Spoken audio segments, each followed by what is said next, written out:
અમદાવાદના નિકોલ વિસ્તારમાં વરસાદી પાણી ભરાવાની સમસ્યાનો હલ કરવા માટે સ્ટ્રોંગ લાઇન વોટર લાઇન નાખવામાં આવતા લોકો મુશ્કેલીમાં મુકાયા।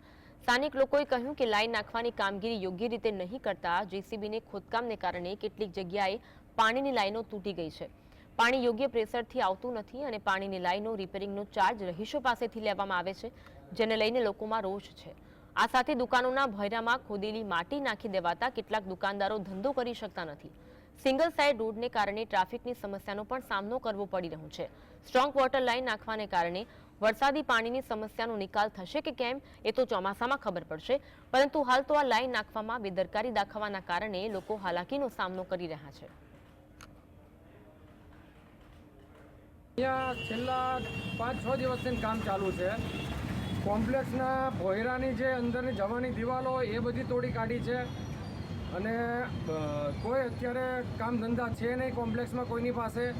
અઠવાડિયાથી સાવ રસ્તો જ બંધ છે।